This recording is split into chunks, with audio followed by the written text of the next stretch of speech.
Assalamualaikum warahmatullahi wabarakatuh. Waalaikumsalam warahmatullahi wabarakatuh. Bismillah, alhamdulillah, al-wahidil ahad, al-fardis samad, alladzi lam yalid wa lam yulad wa lam yakul lahu kufuwan ahad. Wassalatu wassalamu ala khairil ibad wa ala alihi wa sahbihi ila yaumil ma'ad, amma ba'd. Apa kabar pencinta dan pemirsa Istana Ilmu Sabir Rahim di mana saja berada? Semoga saudara-saudariku sekalian beserta keluarga selalu Allah anugerahkan nikmat sehat walafiat, panjang umur serta rezeki yang berlimpah lagi berkah, amin ya rabbal alamin. Selanjutnya pada kesempatan yang berkah ini saya akan melanjutkan kajian tentang tauhid aswaja, ya, tauhid Ahlus Sunnah wal Jamaah dari kitab Tijan Ad-Dirari. Mari kita hadarkan dulu Fatihah kepada pengarang kitabnya. Al-Fatihah hadrati sahibil kitab Tijan Ad-Dirari Syekh Ibrahim Al-Bajuri wa syariha Syekh Nawal Bantani wa jami ulama musannifil muhlisin wa sidikin wa syada wa solihin wal amilin wal mujtahidin wal mufidin wal qurufukal muhaddisin wal fasirin sadati sufiyatil muhaqqiqin wa jami masyaina usan gajil yasri wasantasim alaya jami muasinah datul ulama usan Gaji Masari, Gaji Suri, wa Gaji Wabasbullah, wa Jami Rasai, wa Masyayih, Husin Bagaimana Jubair, wa Jami Uletisa, Ulisang Fijah, wa Sebagir, wa Iladul Sabil Wilayah Bogor, Habib Abdul bin Musin Al-Atas, Keramat Bogor, Habib Undraman Segaf, wa Mapalak, wa Gairihim, min Aulia Ilah, Husan Sultan Aulia, Syabda Gori Jailani, Ngoda Usul Najis, Anal Karim Aulia Darajah Hiljan Toko Similong Firong, Fadam Bilang Borokat, Timan Wari Masud Midwin Lahirah, Syallana walahumul Fatihah. A'udzu billahi minasyaitonir rajim. Bismillahirrahmanirrahim. Alhamdulillahirabbil alamin. Rahmanirrahim. Maliki yaumiddin. Iyyaka na'budu wa iyyaka nasta'in. Ihdinas siratal mustaqim. Siratal ladzina an'amta 'alaihim ghairil maghdubi 'alaihim waladdallin. Amin. Bismillahirrahmanirrahim. Kajian kita pada kesempatan yang berbahagia ini itu tentang sifat ilmu, ya. Bismillahirrahmanirrahim. Wa yajibu, dan wajib.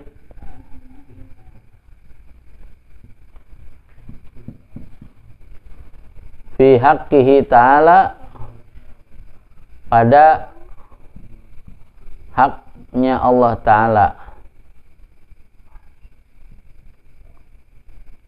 Allah Ta'ala.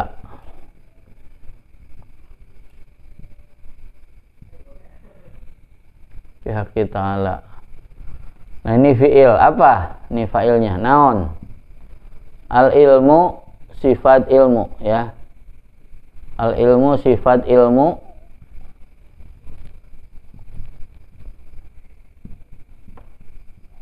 Artinya mengetahui. Mengetahui. Ya. Wahia, dan bermula. Nah, ini kalimat baru lagi. Ini mubtadanya. Wahia, dan bermula. Hiya itu sifat ilmu, dirujuk, ya. Nah, pengembalian domirnya hiya, ke sini. Sifat ilmu. Wahia, dan bermula itu sifat ilmu. Sifatun itu sifat qadimatun, yang terdahulu.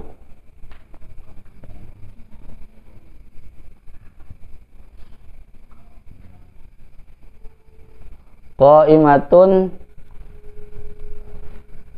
yang tetap.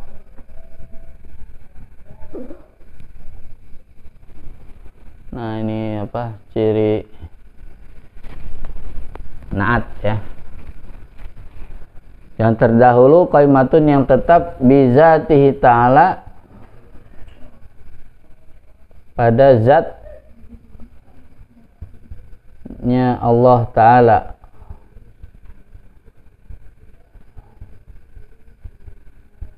Nah, baik, ya. Kita terangkan dulu, ya, sebagian. Jadi wajib pada haknya Allah Ta'ala itu apa? Sifat ilmu, ya. Nah, ini wajib ini, ya. Kalau pakai pendekatan ilmu tauhid berarti kalau kita menetapkan sifat ilmu pada Allah, ya, atau kita belajar, ya, sifat-sifat 20 diantara sifat ilmu, ya. Nah, lalu kita paham tentang ilmunya.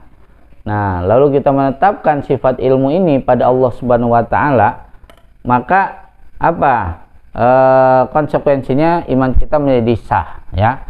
Tapi kalau kita tidak belajar, ya, dan tidak menetapkan sifat ilmu pada haknya Allah Ta'ala, maka konsekuensinya iman kita tidak sah, ya. Jadi kalau dalam ilmu tauhid itu tidak boleh taklid, jadi harus belajar, ya. Beda kalau dalam fikih. Kalau fikih boleh bertaklid, ngikut kepada ulama, ngikut pada kiai. Tapi kalau dalam tauhid kita harus belajar, wajib, ya. Selama akal kita masih sehat, kita wajib belajar dan kita tetapkan sifat ilmu, ya, pada haknya Allah Subhanahu wa Ta'ala, ya. Karena itu sudah hak bagi Allah, ya, untuk bersifat ilmu, ya.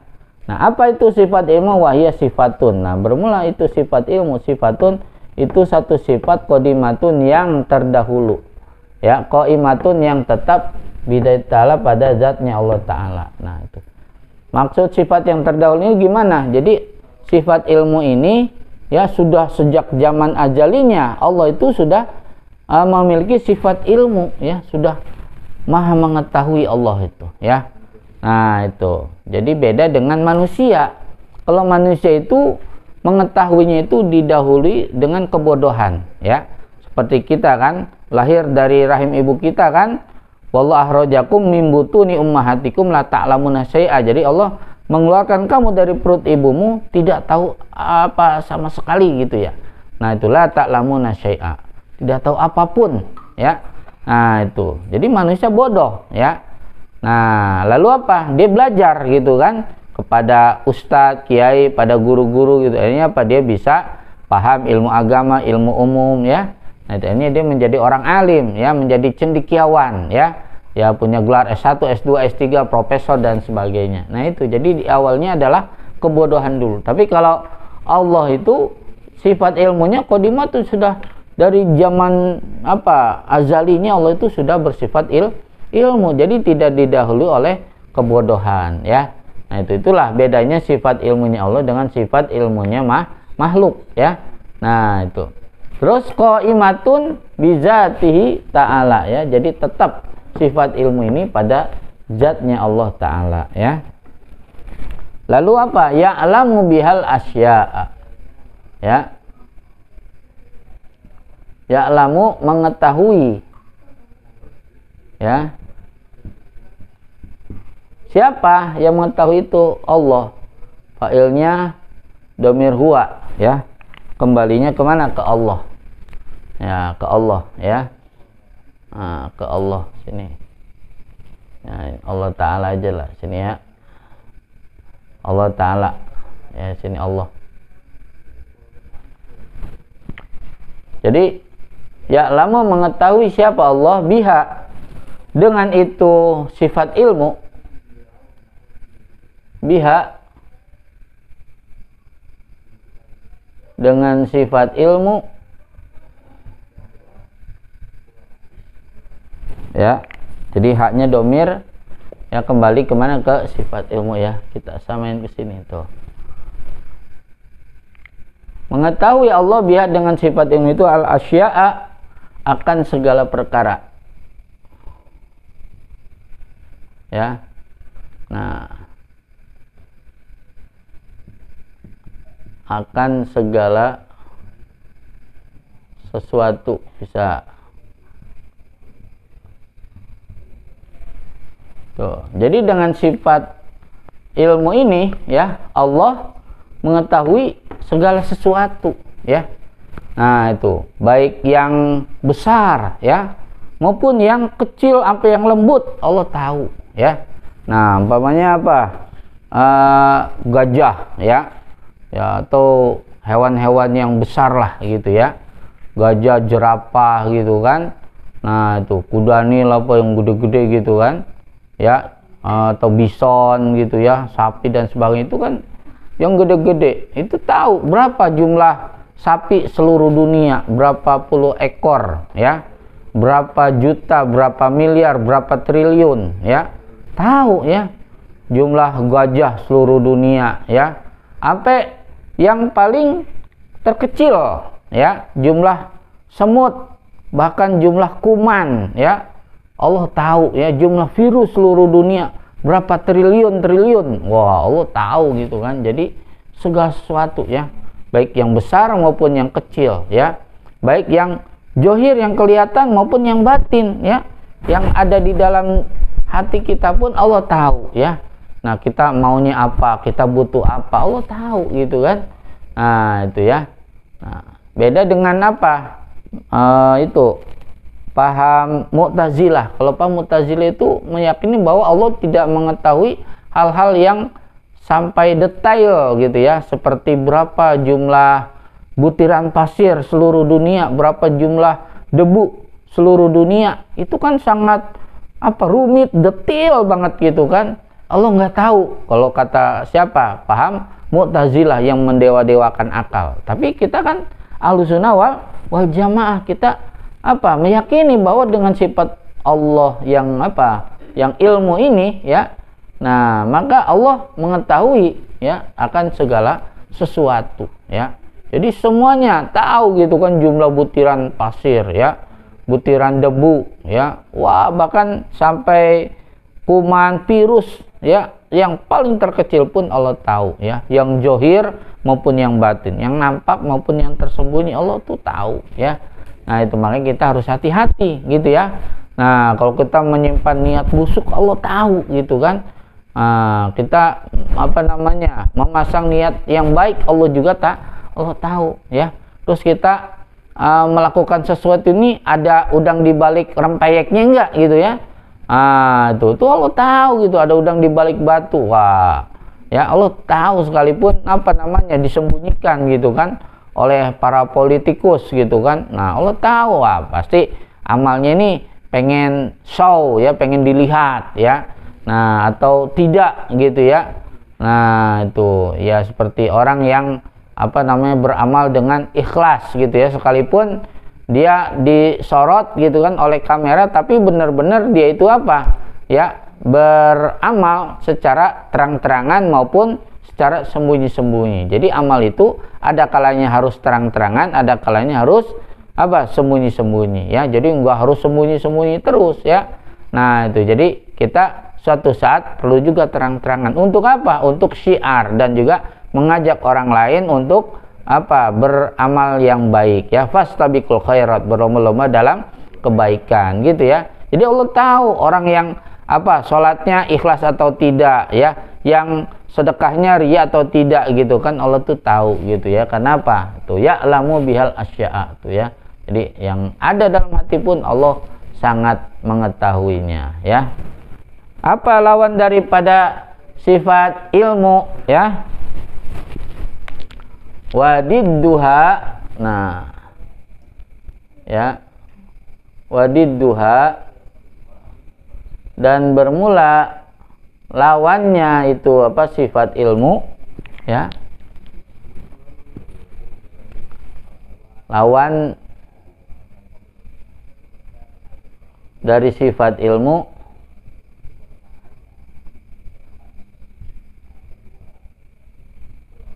al-jahlu. Nah, ini jadi khobarnya ya, ini mubtada, ini khobar. Al-jahlu itu bodoh ya. Nah, itu. Jadi lawannya sifat ilmu adalah jahlu, bodoh. Mustahil bagi Allah ya. Ya itu, masa Allah bodoh ya. Begitu. Makhluknya aja pintar-pintar bikin komputer gitu kan, bisa menerobos luar angkasa gitu kan. Nah, itu masa yang bikinnya bodoh ya, kan nggak masuk akal ya. Nah, itu. Jadi lawannya dari sifat ilmu itu adalah al-jahlu, bodoh ya. Apa dalil aklinya ya? Nah, kalau dalil naklinya atau dari Qur'annya apa? Wa huwas samiul alim ya, dan dia Allah adalah as-sami', yang maha mendengar, al-alim lagi maha mengetahui ya. Nah, ini adalah dalil aklinya secara akal ya, yang dibutuhkan bagi kita untuk meyakinkan orang-orang non muslim ya, yang mana mereka tidak butuh dalil-dalil Quran hadis ya. Jadi yang penting kena dan masuk dalam akal pikiran mereka, maka kita harus tahu juga dalil secara akalnya gitu kan, untuk meyakini orang non muslim gitu ya, bahwa Allah itu memiliki sifat ilmu ya. Nah, wa dalilu, dan bermula dalil. Nah, ini mubtadanya ya, awal kalimat. Nah, dan dalil ala dalika, atas itu sifat ilmu ya, dirujuk ke ilmu ya. Atas itu sifat ilmu,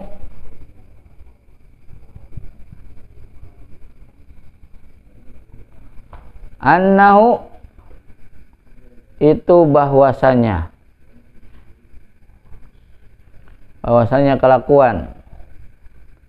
Nah, tapi dia tidak diterjemahkan kelakuan ya, dhamir sya'an, bahwasanya kelakuan tuh ya, itu bahwasanya. Nah, ini sekaligus jadi isim anak ya. Laukana jahilan, jika ada, itu jika ada.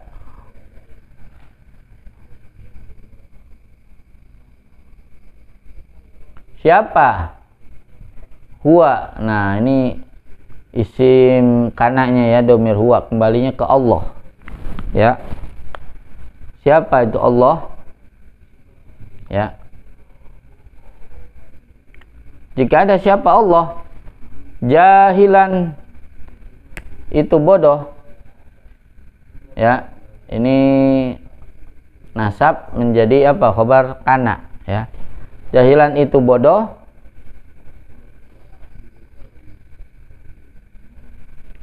lam yakun jawabnya ya. Tuh, karena lo ini apa? Ada tuh syartiyah, syarat, maka membutuhkan jawab. Jadi jawabnya ini lam yakun, maka tidak ada.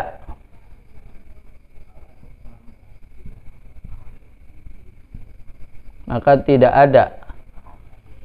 Siapa? Oh, jadi yakun ini fi'il mudhari dari kana yakunu ya. Maka ada isim yakunnya. Nah, isim yakunnya berarti domir huwa, kembalinya ke Allah juga ya, ke Allah.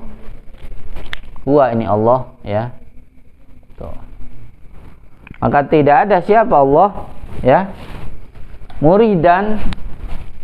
Nah, ini khobar apa? Khobar yakunnya. Muridan eta berkehendak ya. Itu berkehendak.